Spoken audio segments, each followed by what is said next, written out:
Hello students, I hope you have done all the works given in the last class. Today, let us start a new chapter, sorting materials into groups. It is chapter 4, sorting materials into groups. Let's see what is the meaning. Sorting means separating or segregating things on the basis of similarities or dissimilarities. Sorting materials into groups means separating or segregating things on the basis of similarities or dissimilarities into different groups. So let's see how it is done. Sorting is done. Let's take a look around you. We can see a lot of things. They look different and have properties different from each other. For examples, pencil, pen, book, eraser, scissors, etc. Let's see how they are made up of. Pencil. Take the example pencil. It is made up of wood, lead, paint, etc. And the lead is already made up of clay and graphite. The next example pen. Pen is made up of plastic and metal. Book, paper, ink, glue. Eraser, it is made up of rubber. Scissors are made up of plastics and steel. So, steel, wood, rubber, plastic, metals, all these things are called materials. These materials are used to make different kinds of things or objects we use. Some materials can be used to make different kinds of things. For example, same materials can be used to make different kinds of things. For example, steel is used to make knives, utensils, cars, buildings, bridges, etc. Another point, same object can be made from different kinds of materials. For example, a tumbler can be made up of glass, plastic, thermocol, ceramic or paper. Several objects can be made from a combination of several materials. For example, pencil. Pencil is made up of wood, lead and paint. Another example, your book. It is made up of paper, ink, glue, etc. So, more than one materials are used in making some objects. Then let's see. We already learned that large number of things are around us. They are all different from each other. Their properties are different from each other. But there are certain properties which are common to all these things. There are two properties. First one is all matter occupies space. That means the amount of space something occupies is called its volume. All the matter occupies space. And the second property is all the materials have mass. Second property is all the materials have mass. The amount of matter in an object is known as its mass. This mass can be measured by using balance. Then what is matter? We have seen that all materials occupy space and they have mass. All of them are made up of matter. So we can say that anything that occupies space and has mass is matter. It includes all substances of which the universe is made up of. We can see examples: bone and flesh of your body, the clothes you wear, the food you eat, the water you drink, and the air we breathe. All are examples of matter. But feelings of love, sadness, happiness, anger, etc. They do not occupy space and they do not have mass. So these things are not matter. Radio or TV sets, mobile phones, all are examples of matter, but the signals they receive are not matter because they do not occupy space. The signals do not occupy space. So they are not matter. Then let's see what is matter made up of. For that, to understand that, let's take a piece of iron, iron is made up of matter. Already learned that all the materials are made up of matter. So iron is also made up of matter. If an iron piece is broken, it forms smaller pieces of iron. If we continue breaking this piece of iron, it becomes very small pieces. Very small pieces. But this must end somewhere. at a point the breaking process will stop. We must get a smallest piece of iron that cannot be broken any further. At last we will get a small piece of iron which cannot be broken further. This small piece of iron is named as iron atom. Do you know who named this? John Dalton, who was a scientist of 19th century, named the smallest piece of iron as iron atom. The smallest piece of gold is a gold atom, and smallest piece of hydrogen is a hydrogen atom. Just like that, all the small pieces, whose small pieces are atoms, they are called elements. Examples: iron, gold, hydrogen, oxygen, nitrogen. Examples. All these examples are elements which are made up of atoms. Only one kind of atom is there. Hydrogen contains hydrogen atom. Iron contains iron atom. Like this.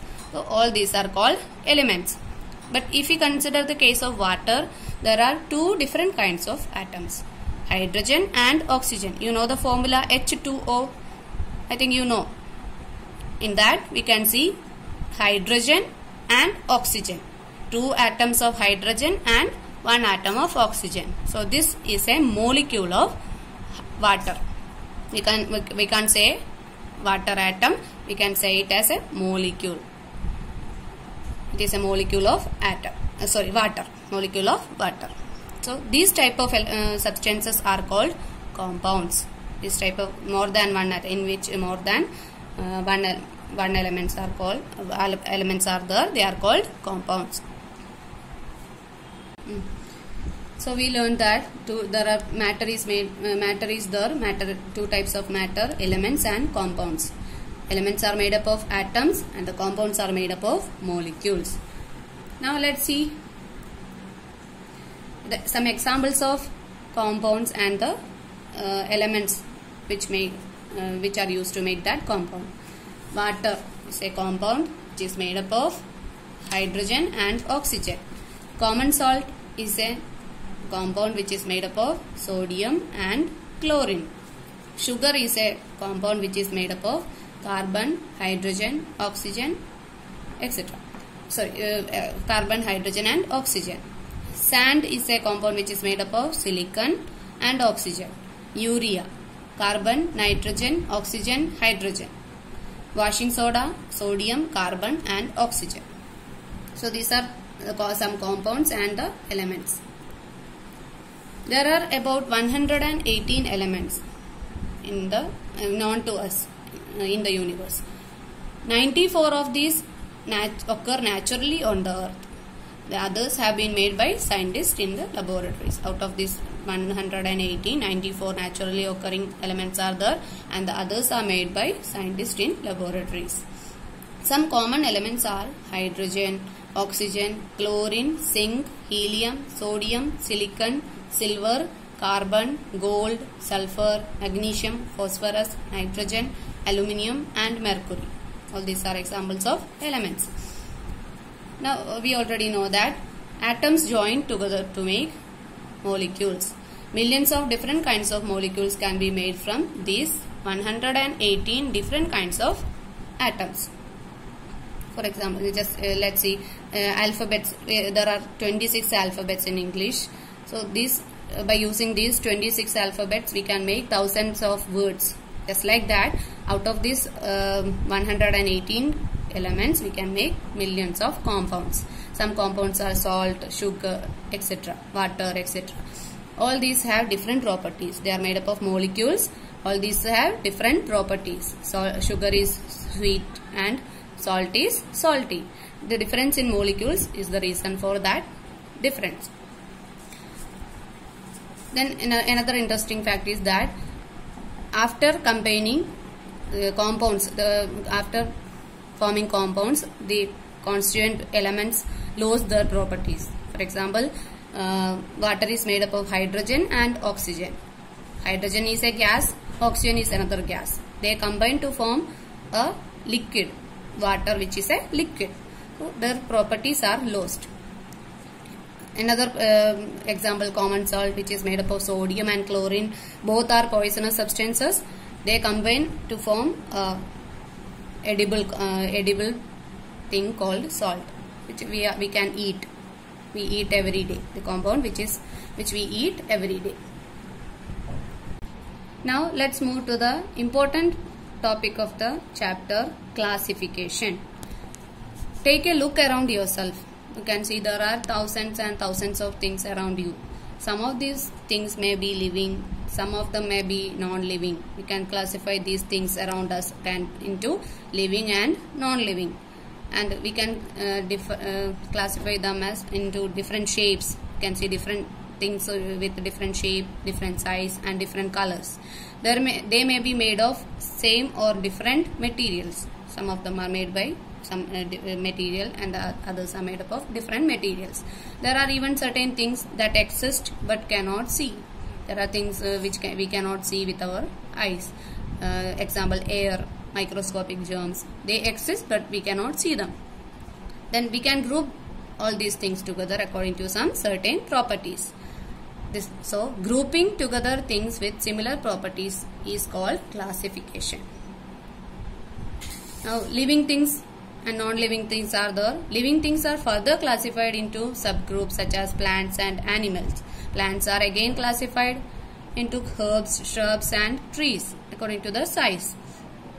And based on some properties, they are again classified into different things. Where they live, aquatic plants and terrestrial plants. And animals also classified into groups like insects, fish, amphibians, reptiles, birds and mammals. For example, we take a group insects. They have common properties and they are different from other group. Insects have 6 legs, but other groups are different from insects. Then classification is not confined to living things. Non-living things can also be classified in various ways. It can be done on the basis of what they are made up of, how they are used, and whether they are natural or human made. We can classify non-living things according to these properties: how they are made, how they are used, what they are made up of, or natural or human made. We can divide them into natural and human made also. Materials such as wood, cotton and jute occur naturally. They are natural materials. And ceramic, plastic, glass and steel are human made materials. In the kitchen, we can see that all the utensils are kept in one shelf and the spices are kept in another shelf. You can see, you can identify. If you want some turmeric, you can find the turmeric in the shelf which is specified for the spices. You can go to the kitchen and open the shelf where spices are stored and you can take it out. It is easy to find the things. Classification helps. In a library, books are arranged subject-wise. If you want subject-wise or class-wise, this classification of books in the library makes it easy to retrieve a certain book we need. By classifying things or objects, we can make our work easy. Classification make our work easy. So classification of material is very important as it is helpful in recognizing different materials and their characteristics. So that's all for today's class. Let's move to the next topic in the next class.